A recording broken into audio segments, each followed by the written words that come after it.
قال إنه يقول إنها بقرة لا ذلول تثير الأرض ولا تسقي الحرث مسلمة لا شية فيها قالوا الآن جئت بالحق فذبحوها وما كادوا يفعلون.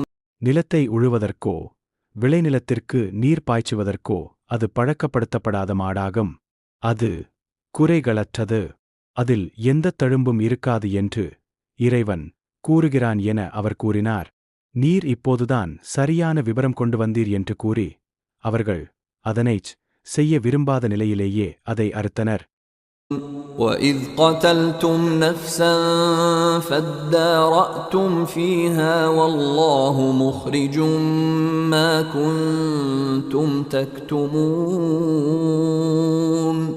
நீங்கள் ஒருவரை கொலை செய்தபோது அது பற்றி ஒருவருக்கொருவர் குற்றம் சாட்டிக் கொண்டீர்கள். நீங்கள் மறைத்துக் கொண்டிருந்தவற்றை அல்லாஹ் வெளியாக்குபவன். فَقُلْنَا اضْرِبُوهُ بِبَعْضِهَا كَذَلِكَ يُحْيِي اللَّهُ الْمَوْتَى وَيُرِيكُمْ آيَاتِهِ لَعَلَّكُمْ تَعْقِلُونَ. கொல்லப்பட்ட அவரை அந்த மாட்டின் ஒரு பகுதியால் அடியுங்கள் என்று கூறினோம். இவ்வாறே இறந்தவர்களை அல்லாஹ் உயிர்ப்பிக்கிறான். நீங்கள் சிந்திப்பதற்காகத் தனது சான்றுகளை உங்களுக்குக் காட்டுகிறான்.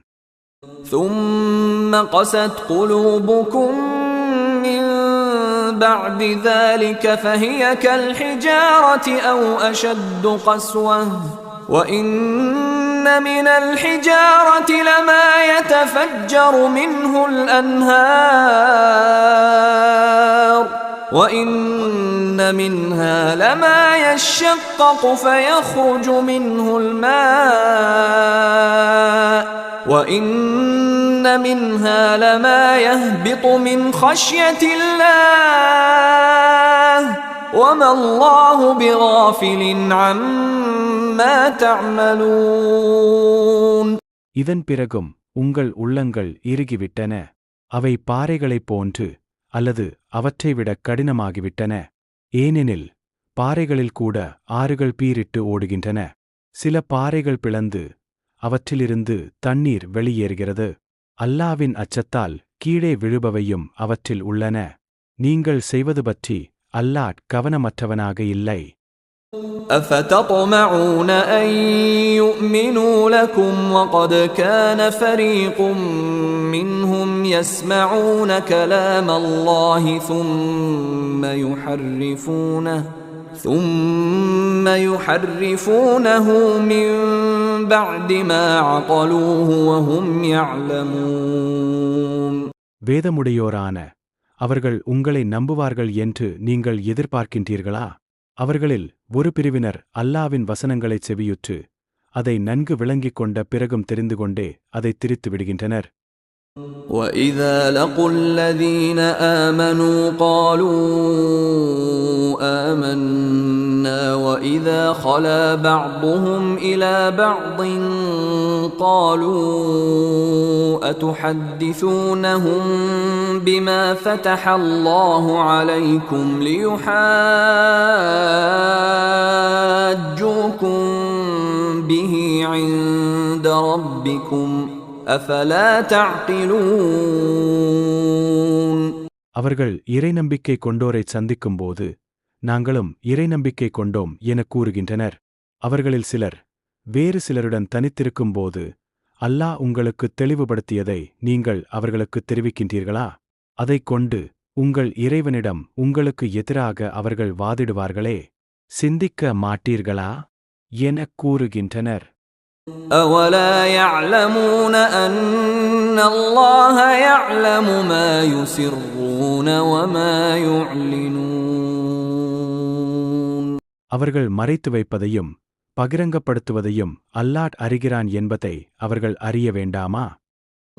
وَمِنْهُمْ أُمِّيُّونَ لَا يَعْلَمُونَ الْكِتَابَ إِلَّا أَمَانِيَّ وَإِنْ هُمْ إِلَّا يَظُنُّونَ. அவர்களில் கல்வியறிவற்றவர்களும் உள்ளனர். அவர்கள் கற்பனை கதைகளைத் தவிர வேதத்தை அறிய மாட்டார்கள்.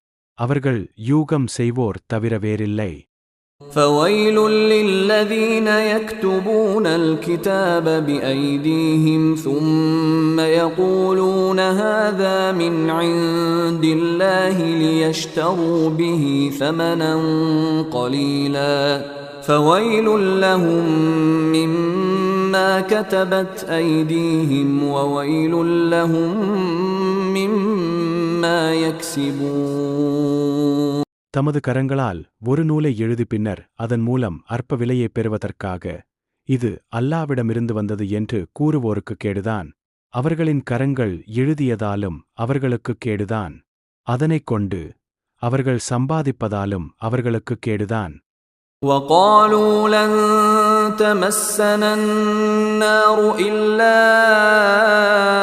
أَيَّامًا مَّعْدُودَةً قُلْ أَتَّخَذْتُمْ عِندَ اللَّهِ عَهْدًا فَلَن يُخْلِفَ اللَّهُ عَهْدَهُ أَمْ تَقُولُونَ عَلَى اللَّهِ مَا لَا تَعْلَمُونَ. சில குறிப்பிட்ட நாட்களைத் தவிர நரக நெருப்பு எங்களை தீண்டவே செய்யாது என அவர்கள் கூறுகின்றனர். நீங்கள் அல்லாவிடம் ஏதேனும் வாக்குறுதியை பெற்றிருக்கிறீர்களா? அவ்வாறாயின் அல்லாஹ் தனது வாக்குறுதிக்கு மாறு செய்யவே மாட்டான். அல்லது நீங்கள் அறியாதவற்றை அல்லாவின் மீது புனைந்து கூறுகிறீர்களா என்று கேட்பீராக.